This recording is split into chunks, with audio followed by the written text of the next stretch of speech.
Ok, entonces teníamos el punto P, el punto Q, teníamos la base beta en verde y la base eta en azul, la canónica y una segunda base beta.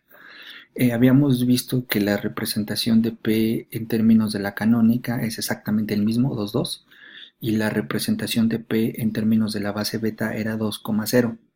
Entonces, lo que vamos a ver ahora es algo que se llama el concepto de matriz de cambio de base y este nombre pues, es muy descriptivo.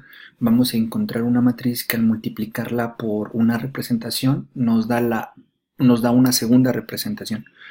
En algunos textos vamos a encontrar que la matriz de cambio de base se conoce como matriz de transición. Entonces voy a estar utilizando los nombres de manera indistinta. Matriz de cambio de base o matriz de transición. Entonces, en particular, lo que estamos buscando es, por ejemplo, si tengo un vector representado en la base canónica, en este caso en específico, me gustaría ver cuál es la representación en una base beta. Y también al revés, si tengo un vector representado en una base beta, me gustaría saber cuál es su representación en la base canónica. Entonces, precisamente lo que vamos a encontrar es lo que es la matriz de cambio de base o de transición. Entonces, por ejemplo, qué está indicando esta notación? Esta notación me está indicando que la representación de P en la base eta es la representación de P en una base beta y lo voy a multiplicar por la matriz de transición. La notación que se ocupa en algunos libros de texto es escribir como subíndice la base original o la base inicial y la base final. Entonces esta matriz me tiene que cambiar de beta a eta. Entonces este vector que está en la representación beta lo voy a multiplicar por esta matriz para que me lo cambie de la base beta a la base eta. Y de manera similar, si yo tuviera la representación de P en la base canónica, me gustaría encontrar una matriz de tal manera que este vector que está en la base eta, en la base canónica, me lo cambie de la base canónica a la base beta. Eh, y esta sería la matriz de transición, que va de la base eta a la base beta, y esta es la matriz de transición que va de la base beta a la base eta. Entonces, vamos a ver que la matriz de la base beta a la base eta es esta matriz. Ejemplo, voy a agarrar la representación de P en la base beta, que yo ya sé que es el 2,0, y lo voy a multiplicar por la matriz 1, menos 1, 1, 1 en sus respectivas posiciones. Entonces, fila por columna me quedaría 1 por 2 es 2 y menos 1 por 0 es 0. 2 más 0 es 2. Y luego fila por columna, 1 por 2 es 2, más 1 por 0 es 0, 2 más 0 es 2. Y entonces, como podemos observar, al multiplicar la representación por esta matriz, que le llamamos la matriz de transición, me da la representación de P en la base eta. De manera similar, voy a pensar que tengo la representación de P en la base canónica, que era el 2,2, y lo voy a multiplicar por esta matriz. Entonces, resulta ser que es 1 medio por 2 es 1, 1 medio por 2 es 1, 1 más 1 es 2. Y luego esta fila por esta columna me quedaría menos 1 medio por 2 es menos 1, 1 medio por 2 es 1, menos 1 más 1, 0.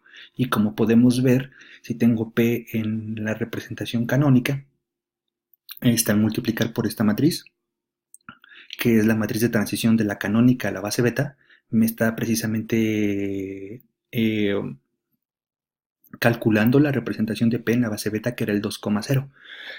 Y esa sería la idea de lo que vamos a estar viendo en esta parte. Ahora la pregunta es, ¿cómo se calcula esa matriz? Y esta metodología que vamos a exponer aquí es genérica. ¿A qué me refiero con que es genérica? Esta metodología funciona aunque una base no sea la canónica. Podría tener dos bases que no sean las canónicas, pero la manera en cómo se encuentran las matrices de cambio de base o matrices de transición es exactamente la misma que voy a indicar a continuación. Entonces, el concepto es muy sencillo, espero se entienda.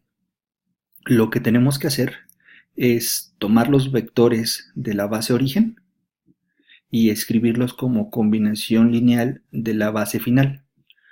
Obviamente eso siempre pasa porque ambas son bases, entonces siempre puedo escribir a un vector un vector en términos de la base. Entonces, Repito, se toman los vectores de la base inicial u original y se escriben en términos de la base final. Entonces, aquí estoy pensando que esta matriz es la matriz de cambio de base de la base beta a la canónica. Entonces tomo los vectores de la base beta, que era 1, 1, 1, 1 y menos 1, 1, menos 1, 1. Los escribo en términos de la base final, que en este caso es la canónica. Entonces, ¿cómo los escribo? Me refiero a que escribo la combinación lineal. Y ya que hice la combinación lineal, lo que tengo que hacer es escribir los escalares que se obtienen como columnas de la matriz. Entonces este 1 va arriba y este 1 va abajo. ¿Por qué van en ese orden? Pues porque este es el vector 1 y este es el vector 2. Es importante que una vez que los anote no los cambie de posición, porque si estoy cambiando de posición, la matriz que calculé no será la indicada ni la correcta. Entonces desde que fijo las bases, desde que me dan las bases los numero y ese orden no lo cambio. Luego tomamos el otro vector de la base, que es el menos 1, 1, y lo escribimos como combinación lineal de la base canónica. Y los escalares los escribo de manera vertical. Este menos 1 lo escribo en esta posición y este 1 lo escribo en esta posición. Si hubiera más vectores, que fuera un espacio vectorial en donde su